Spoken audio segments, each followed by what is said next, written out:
পারলি? হ্যাঁ, আমি তো তোকে অনেক ভালোবাসতাম আর তুইও আমাকে অনেক ভালোবাসতি।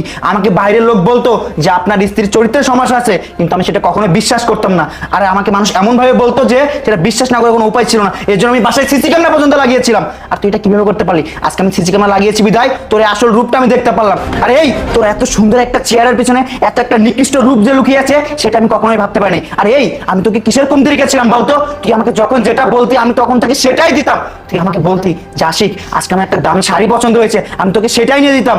তুই আমার থেকে যখন যেটা চাইতি আমি তখন তোকে সেটাই দিতাম। তারপরে তুই এমন একটা নিকৃষ্ট কাজ কিভাবে করতে পারলি যে আমার জায়গায় অন্য একটা ছেলেকে স্থান দিতে? আর এই আমি তো তোকে অনেক ভালোবাসতাম, অনেক বিশ্বাস করতাম।